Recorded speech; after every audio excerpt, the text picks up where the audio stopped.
a monster week in Philadelphia sports. We have two, not one, two number one teams, the Sixers and the Flyers. We'll talk a little bit about them. Phillies making some offseason moves and Fast Five once again. I'm John Kohlmeyer. This is Sports Talk Philadelphia.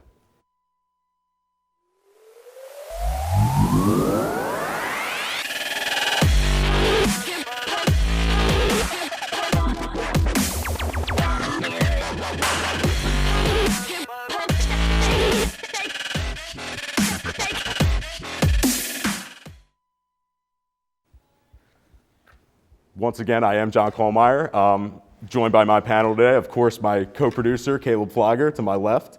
Looking good as always, dapper. How are you doing, Caleb?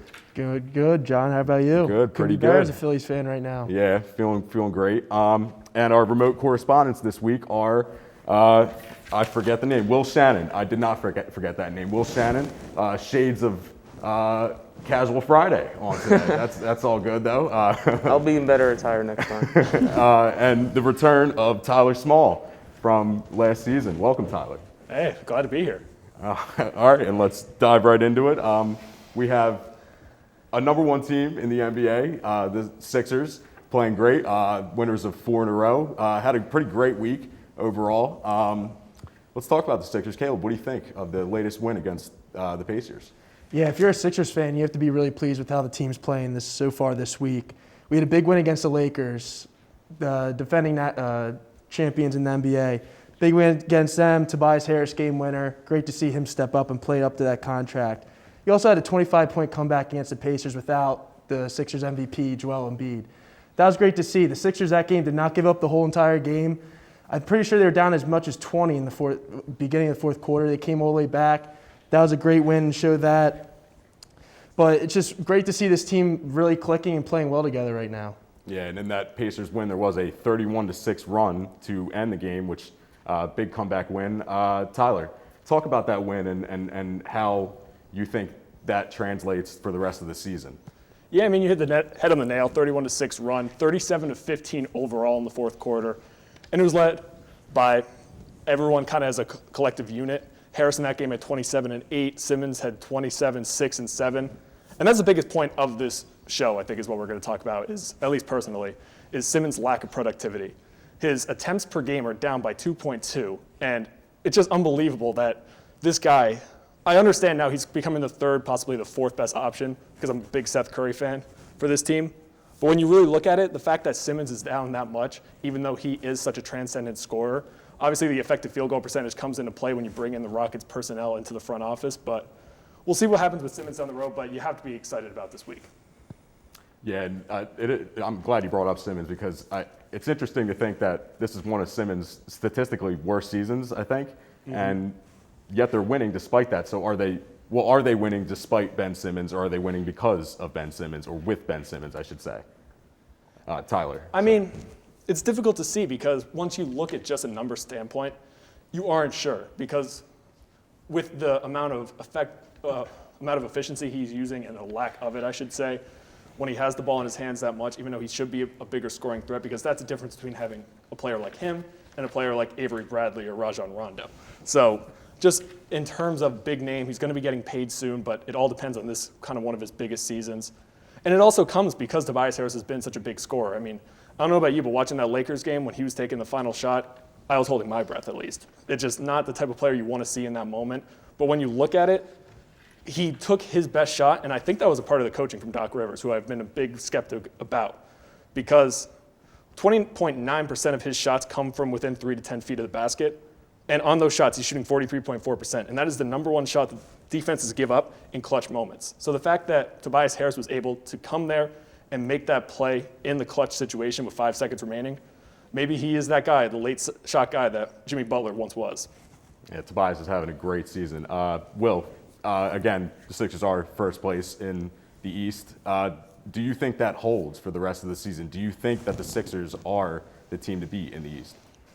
I think if they continue with the way they're playing, especially when they showed how well they did without Embiid, they can hold it. I mean, obviously you got the whole season, so it's going to be hard to remain in first place the entire time, especially as the Nets develop chemistry You've got the power of you got all that scoring over there. So it's going to be hard for them, but I think they can do it. Who do you think is the biggest threat to the Sixers in the East? Is it the Nets with the new big three, or is it Milwaukee again, or who do you think? Boston? Probably Boston. Boston has a very good core of young players. I know the Nets have a big three, but it's a lot of scoring and iso ball with them. So I think Boston, they have more chemistry. They've been together longer. Jason Tatum is still on the come up, and he's already playing really well. So I'd say Boston. I'm glad you said that because I'm so out on the Nets. I was a big skeptic of this move to get James Harden in there in the first place, just because the amount of the time, the usage percentage of these three players, I put together the numbers by themselves. Top 15 all time, all three of these players are in usage percentage. The only time that two other players played on the same team with that high of a career usage percentage was LeBron James and Dwayne Wade. But when they played together, Dwayne Wade's usage percentage fell by 20.4%. So the fact that they have all three of these players together, and I didn't account for Harden being such a big passer. Since he's joined the Nets, now he's up to 11.1 assists per game. He's the only one in the NBA with double-digit assist numbers. So the fact that he's actually moving the ball is a little bit different, but I'm glad you said it. The Celtics are the biggest threat to the Sixers, not only because of that young core and how good they are, but because they've always had the Sixers numbers just in the last decade. Yeah, I agree. Yeah, and continuing on with the Sixers talk, Doc Rivers did win Eastern Conference Coach of the Month alongside Joel Embiid winning Player of the Month. Caleb, talk about Joel's success this season. What a remarkable quarter of the season he's had so far. Yeah, Joel's been playing great, but I feel like you have to give a lot of credit to this team through Doc Rivers. I mean, this team's now averaging 113.9 points per game with Doc Rivers coaching them. That's 8th best in the NBA currently. Joel Embiid's MVP candidate right now. Tobias Harris is completely came back from his terrible season last year. And then they also have the best record in the Eastern Conference. So if you look at that, it's a no-brainer that Doc Rivers won the Coach of the Month.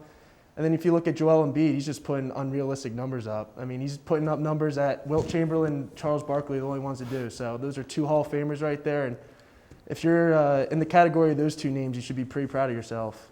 Yeah, two names you definitely want to be compared to.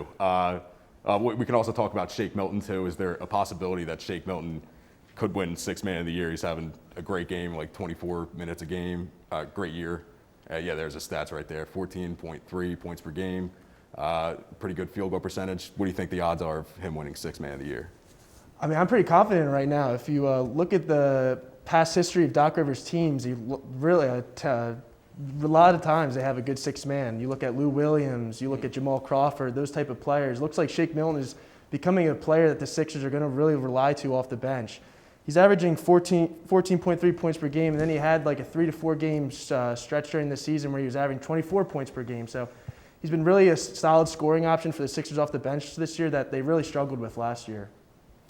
All right, and with that, we'll move into from one first-place team to another. The Flyers, first place in the East Division, looking pretty good. 7-2-1 record, 4-0, four games in a row. I think I got the Sixers and the Flyers confused, but whatever. Tyler, talk to me about the Flyers in this win streak. What do you think the biggest factor is for this win streak? I mean, it's huge. Whenever you see a win streak like this, and then you compare it because it is against the Devils and the Islanders, they both have 3 or less wins on the season. So it's always going to get a little bit of slander. But at the end of the day, taking care of teams like that in the NHL where any given team can win on any given night, that's huge to get those points in the book right there. So I think it's just been an overall first line to fourth line attack and how they've just been able to get scoring numbers just out of pretty much everyone. Obviously, Joel Farabee is a huge prospect for this team. So the fact that he put up the hat trick the other night for the winner, Kevin Hayes can finish it off in one of the 2 overtime thrillers against the Islanders. It's huge to be able to win those games in overtime because that was the problem last year. They gave up way too many overtime losses. So to be able to go home, have that collective energy to finish out those games in those series, because I think that's one of the most interesting things of this pandemic is having those back-to-back games. It brings up almost like a playoff-like atmosphere in those games. I mean, you've seen there was a game yesterday in the Montreal Canadiens game where they fought right before the game because the night before there was a cheap hit. So it's a lot of fun to see those, and it's a lot of fun to see the Flyers get this playoff preparation in such an unlikely season. Yeah, definitely an interesting season to say the least. it's interesting on the Flyers too. The other night against the Islanders, Travis Konecny was benched, one of the team's leading scorers. Caleb, what was behind that decision? Yeah, I feel like a lot of Flyers fans were kind of shocked when that coaching decision came out that he was going to be benched. A healthy scratch for that night, actually, too. But it looks like the coach of the Flyers is saying that his 5-on-5 wasn't up to par, which he was telling him that it could be better, and it wasn't getting better. So I understand the decision to bench him, but he also is one of your leading scorers on the team also. So you're losing that when you bench a guy like that, but just glad to see him back in the lineup now, hopefully playing better. Yeah, and speaking of the lineup going forward, how do you think this lineup compares to the rest of the division, and do you see this team as a real contender in this league going forward? Yeah, as we all know, this division's very tough. You have a lot of good teams, and you got Boston, you got the Penguins, Capitals, but the Flyers are very young, and they have a very young goalkeeper too. So I think with the Flyers' youth, and they've been together for the past couple of years too, especially building off last season, I believe they're going to be a very good contender this year. Yeah, Tyler, how are you grading Alain Vigneault's second season as coach of the Flyers? As an improvement or stagnant? I like that he's not afraid to talk to his stars like that. I mean, Konecny is, clear and above. It looks like Giroux is going to be handing off the keys to the franchise to Konecny. He's going to be the face, and he is a great face to build your team around. So I'm glad that he's willing to step up when he has to and get this guy straight in line. So that's huge to see. But I just want to go back to what you were saying about Carter Hart for a second, just your young goaltender. He's been getting a lot of slander online. And obviously, I'm not a big fan of it, of course, because his numbers are a little bit slanted just because of 2 bad starts. I mean, the Bruins game giving up 5 goals, obviously that's going to be bringing down your stats, but just overall, the fact that his save percentage is down to 900, which is 14 points lower than last season. His goals per game is up by over a goal, but his quality starts are up 100%. And obviously, it's still early, so you could say it for both sides, but the fact that he's still getting those quality starts and just early part of the season, those two games, I should say, being such duds or bringing down his overall numbers, but it's been huge that Brian Elliott has been behind him, teaching him how to be up, and I think it goes back to the coaching staff as well. There's those numbers I was talking about, whipping out numbers. I don't even know what any of those numbers mean. But just to wrap up the Flyers, what do you think the biggest strength and weakness of this team is, especially strength since they're first place in the division? I think it's a center play. I mean, I got to go back to Kevin Hayes with this. Obviously, he's had great numbers this season, 5 goals, 5 assists, putting together for 10 points. But his transition offense, which is starting on the defensive side, he's leading the team with a 0.2 defensive point share, which goes for an overall 1.6 overall point share. And basically, the fact that he is able to get it done defensively with the stick and transition it into quality offensive chances and offensive scoring chances, the Flyers lead by 10 points in offensive scoring opportunities. And that's led by the defensive side. So I think the center play, being able to go back and forth, which just controls your entire line's ability to do so, has been the number one factor for this Flyers' success. Yep. And with that, we will wrap up Flyers talk and transition our way into the Phillies, who had no slacker of a week themselves, signing not only JT Realmuto to a 5-year, $115, I believe it was, $1 million contract, and Didi Gregorius to a 2-year, $28 million. I believe, there it is right there. Yeah, 2 years, $28 million. 2 huge signings. Philly's spending a lot of money this offseason. Tyler, I guess I'll start with you. Do you like these signings? I figure you would, but do you like the idea that this team is kind of running it back from the last season's roster, bolstering the bullpen in some ways, but largely the same? Now, I'll be the first one to say it. I mean, run it back with this offense. The offense wasn't the problem last year. They were 5th in overall runs and 7th in team OPS. So obviously, top to bottom, they have one of the best offenses in baseball, especially if everyone clicks. I mean, Didi Gregorius had a prove-it year last year. Now he showed what he can do. So him and Gene Segura in the middle of the infield, setting it up with the outfield play, because I think Andrew McCutchen's going to come back in a big way. I've been saying it for the past couple of years, but he's an MVP at one time, he'll still be. And you say that they spend a lot of money. They obviously have. But they still, if they're trying to stay under that luxury tax hold, which every team is, they still have up to over $50 million that they could still spend. And that's got to be going straight to pitching. I mean, their starting rotation, we talked about it last year, and team ERA, they were 10th. That's not what's killing them. The killing them was the bullpen. So the fact that they got Archie Bradley, it's a start. They still need more, in my opinion, for the bullpen. Will, what about you? Do you like this Didi signing and the JT signing? I know with Didi, they kind of wanted, I think, a 1-year deal with somebody like Andrelton Simmons, but they ended up with Didi again. Do you like the signing, or did you want them to go another route? I do like the signing. Like Tyler said, the offense wasn't the problem last year. It was the pitching, and they did actually just sign a pitcher. Can't remember his name off the top of my head. His last name is Moore. Yeah, Matt Moore. Matt Moore, 31-year-old. So we'll see how he does. But the pitching has been horrendous for the past couple of years, and I just like to see that get on track. And I'm glad you brought him up because he's an interesting case, because the 5th slot is going to be kind of a flyer because they got Ivan Nova, who I think is actually going to win that spot. We still have Spencer Howard, who was the top prospect for us, but Matt Moore was not just a top prospect for the Phillies organization. He is the top prospect overall in baseball. He kind of lost it for a while, had injury history, actually went overseas to start playing for a little while. So we'll see who actually winds up winning that top spot, and probably the other 2, if they don't get the 5th spot, they're just going to go to the bullpen. So we'll see about that, but I'm glad you brought that up because I'm excited to see how Matt Moore does. Yeah.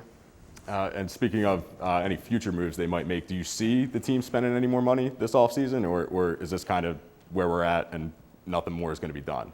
Like Tyler said earlier, this team already has spent a lot of money, but to go to that next level, they have to spend even more. And we saw last year that bullpen is historically one of the most worst bullpens that's ever played in the MLB. It was historically bad. Like Tyler said, the offense and starting pitching numbers were actually, they're ahead in most of the cases for a lot of teams. But then you go to the bullpen, it's just that bad that it was taking them out of a lot of games.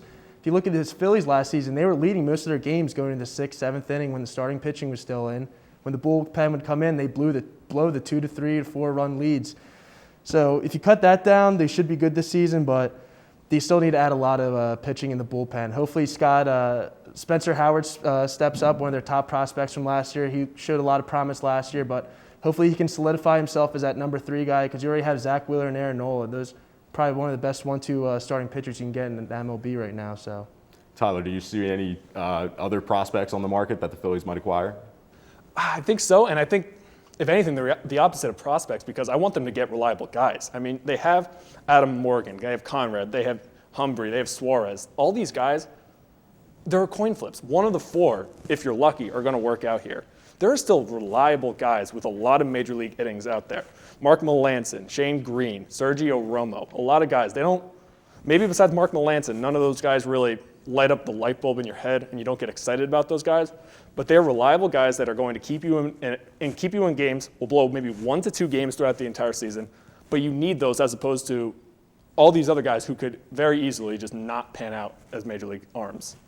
Are there any other needs that this team requires? Like, I know defense-wise, they weren't one of the best teams in the league by no means, especially in the outfield. Do you see any moves made in the outfield? Do you see guys switching positions? Anything? I mean, if you want to go defensively, you got Jackie Bradley Jr. still on the table. So if you don't rely on Andrew McCutchen, you could maybe shift some things around. I just don't want the 5th straight year where we're going to have to move Scott Kingery to the outfield and give him 80 starts out there. Get a 4th guy, get a 4-man rotation because you have some aging vets out there, especially just to get Bryce Harper off his feet. We're going to be paying him for the next 12 years. So guys like that, maybe just some extra depth, because it's an amazing lineup, but as soon as you have one injury, that's pretty much it. Yeah, and I got a question on here. You wrote this down. Is Rhys Hoskins on the opening day roster? I didn't even know that was a controversy, but I don't know if you want to talk about that at all. I think it should be a controversy because if you look at last year, his numbers, even in the year prior, they've been steadily decreasing. You look at that. You also have to look at his trade value. How long is his trade value going to last for? And I'm pretty sure he's getting out of his rookie contract soon too, so he's also going to have a pretty large payday coming up. So have to put all those aspects into the equation, but we'll see. It'll be a very interesting few months to see what the Phillies do with Rhys Hoskins. Yeah, it's an interesting point that you brought up because they do have 2 more years of team control, I'm pretty sure. And you're right, his numbers have been steadily decreasing. I'm very interested to see just overall in the MLB what they do with the 60-game season, how much they really take into consideration, because as we know, Rhys Hoskins is a very streaky hitter. He had 1 good streak throughout the season that made his numbers kind of respectable going to the end of the season, but you're right, his numbers have been steadily decreasing, and he's going to be getting a payday because first basemen that can hit like that and can defend like that are going to be huge. And, I mean, the top 100 prospects list just came out, and the Phillies only had 2 players on it. So we'll have to see if they want that draft capital, if they want that coming in. But with Dave Dombrowski, he's not. Everyone kind of compares him to a video game player where you just go into a franchise, trade away all your draft capital, trade away all your prospect capital, win that World Series, and then just leave it in abyss because you turn off the Xbox. So we'll have to see if he does anything with that. I don't think he will, but that would be the first place to start is Rhys Hoskins. That's a good point. All right, well, real fast, right before we wrap up the Phillies talk, moving to Fast Five. Bryce Harper's third season with the Phillies. They haven't made the playoffs in 9 years, or haven't won a record, haven't had a winning record in 9 years. Do you see them changing the course of that this year? Did they make the playoffs? Did they have a winning record? I think so. As long as the pitching, the relief pitching is up to par. And the offense should, like we've been talking about, should live up to par and should be explosive like last year. They just can't blow the big leads, and I feel like the Phillies will make the playoffs this year. All right, and that about does it for Phillies talk, and we're going to move our way into Fast Five. We saw a big trade this week with Matthew Stafford moving to LA for 2 first-round picks and Jared Goff. Tyler, do you like this trade? Who do you think won this trade? Now, it's kind of sound like a cop-out for this take, but the Lions won this trade, in my opinion, but this also does make the Rams a Super Bowl contender. I think a favorite in the NFC, you could arguably say, depending on what happens to the Packers and Seahawks and teams like that. But obviously still a lot of moves that have to happen, but Matthew Stafford improving the worst part of this Rams team, let alone just their offense. And everyone worries about losing the draft capital. Now they're going to have 7 straight years, as long as they don't trade for a pick, 7 straight years without a first-round pick. But they've obviously had success without it. They made the Super Bowl a couple years ago by the skin of their teeth, nonetheless. But I think that Matthew Stafford is such an underrated player, and I'm so excited to see him win with the Rams. I agree. I think the Rams were one of those teams that was just one piece away from real contention, and I think Matt Stafford fills that hole. Caleb, we'll go to you next. Will Deshaun Watson be traded this offseason, and to who, if you think he will be? Yeah, if you're an NFL fan, this is a very intriguing situation right now. You've seen Deshaun Watson, he's taken all Texan stuff out of his Instagram bio, Twitter bio, social media handles, all that. He shared his disinterest to be with the team anymore because they're not allowing him to be with any of the GM hirings, any of that. I do believe he gets traded. I think it's interesting to see that Matt Stafford went for 2 first-round picks and Jared Goff. It'll be crazy to see how much Deshaun Watson gets. He's probably going to get around 5 first-round picks for his value. So I think he'll definitely get traded, and for Eagles fans, let's hope it's not Washington Redskins. Yeah, it'll be definitely very interesting to see where he ends up. Will, it's been a few weeks since Doug Pederson was fired from the Eagles. Are you surprised at all that he hasn't been hired anywhere else?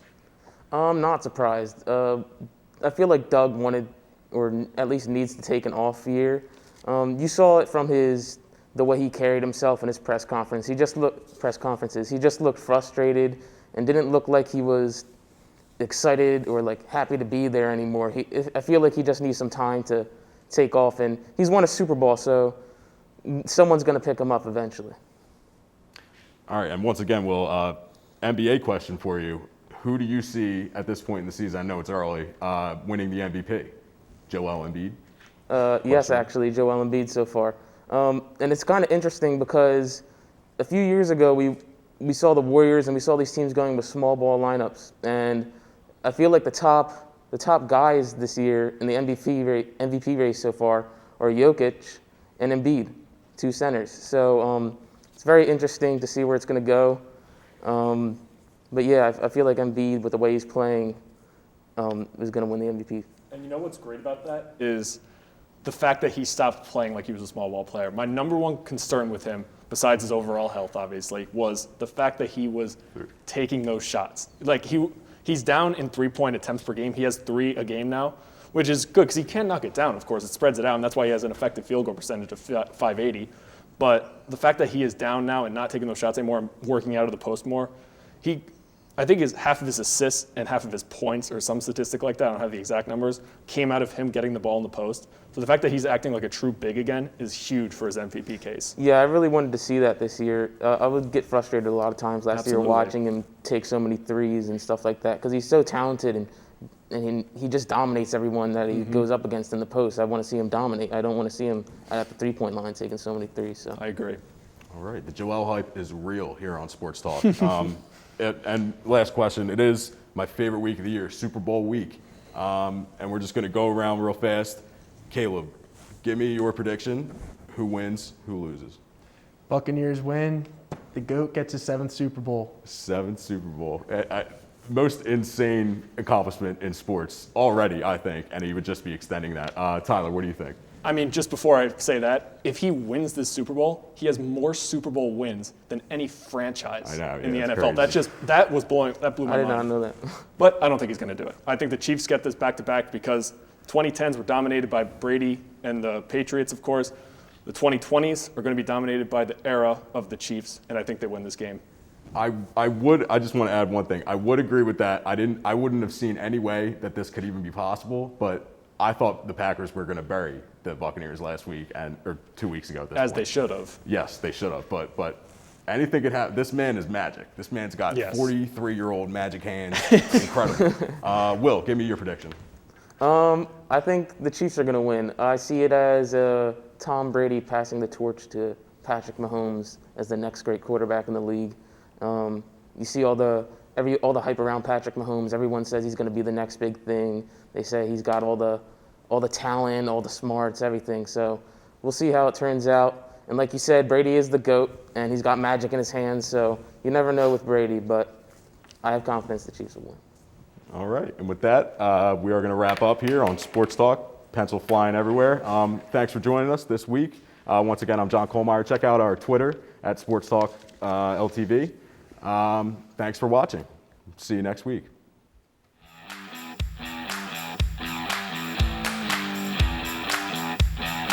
Audio